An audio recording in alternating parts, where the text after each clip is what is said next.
Sebelumnya, kenalkan nama saya Ahmad Zulfikar Burhani dengan NIM 118 30061. Di sini saya akan melanjutkan pembahasan sebelumnya dari teman saya sendiri, Amin Firmansyah, tentang zonasi peraturan daerah yang ada di Provinsi Kepulauan Riau. Untuk zonasi yang pertama berada di Kabupaten Bintan yang terletak pada gambar di sini. Untuk Kabupaten Bintan memiliki peraturan-peraturan yang terdapat pada poin-poin di sini. Untuk poin A, penyelenggaraan perlindungan anak dalam Peraturan Kabupaten Bintan Nomor 1 Tahun 2014. Poin B, pembentukan lembaga penyiaran publik lokal radio Bintan FM dalam Peraturan Kabupaten Bintan Nomor 2 Tahun 2014. Pada poin C, penyelenggaraan pelayanan perizinan terpadu satu pintu dalam Peraturan Kabupaten Bintan Nomor 3 Tahun 2014. Pada poin D, pengarusutamaan gender dalam pembangunan di daerah dalam Peraturan Kabupaten Bintan Nomor 4 Tahun 2014 dan lainnya. Yang kedua, zonasi peraturan daerah yang ada di Provinsi Kepulauan Riau selanjutnya adalah zonasi Kabupaten Natuna yang terdapat pada gambar. Pada tabel di sini menjelaskan tentang untuk yang poin pertama, nomor pertama, Peraturan Kabupaten Natuna Nomor 1 Tahun 2014 tentang anggaran pendapatan dan belanja daerah Kabupaten Natuna tahun anggaran 2014. Yang kedua, Kabupaten Natuna Nomor 2 Tahun 2014 tentang penyertaan modal pemerintah Kabupaten Natuna kepada perusahaan daerah air minum Tirta Nusa Kabupaten Natuna. Yang ketiga, Peraturan Kabupaten Natuna Nomor 4 Tahun 2014 tentang pengelolaan pertambangan mineral dan batu bara.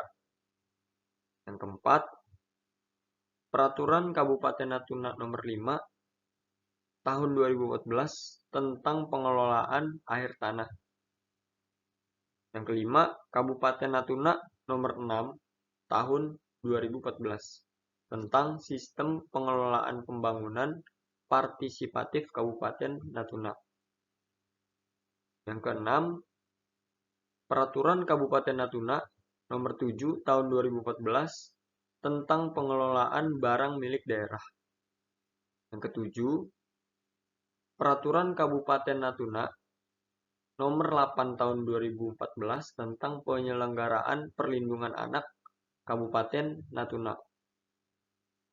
Yang kedelapan, Peraturan Kabupaten Natuna Nomor 9 Tahun 2014 tentang Badan Permusyawaratan Desa.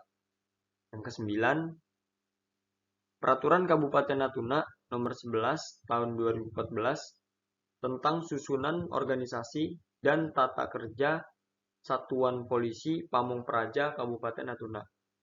Yang ke-10, Kabupaten Natuna Nomor 12 Tahun 2014 tentang susunan organisasi dan tata cara Badan Pengelola Perbatasan Kabupaten Natuna.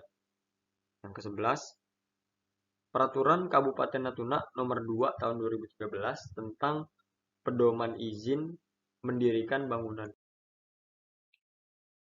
Lalu selanjutnya, zonasi peraturan daerah yang ada di Provinsi Kepulauan Riau. Yang ketiga, zonasi pada Kabupaten Lingga.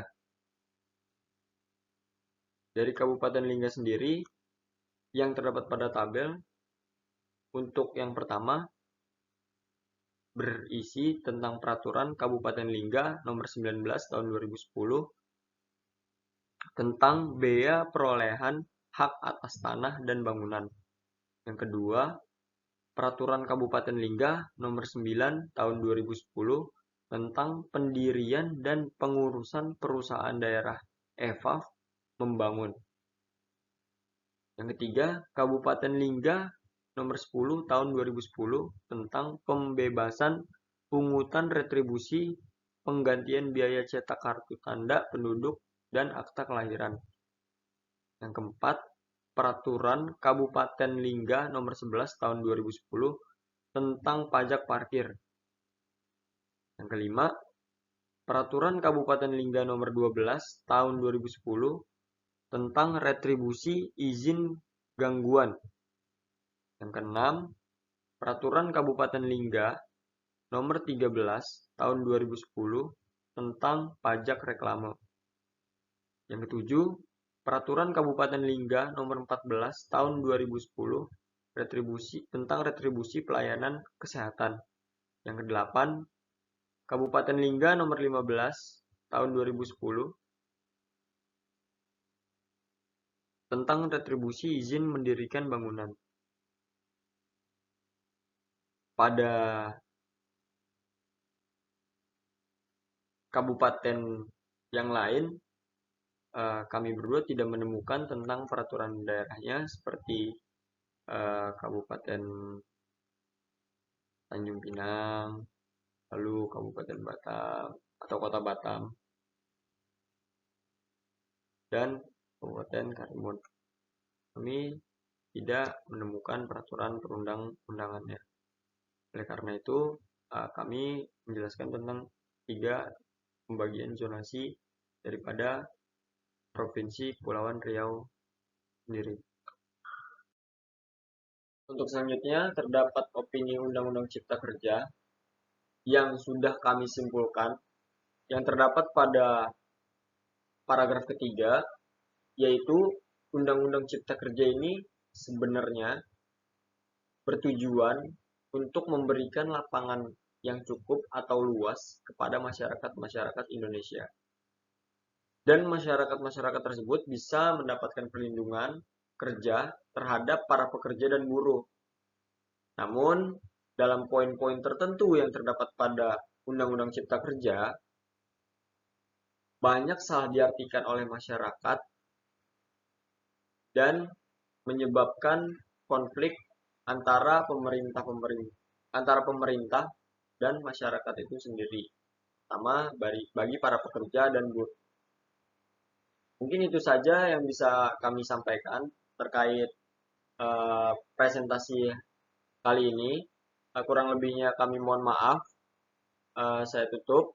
Assalamualaikum warahmatullahi wabarakatuh.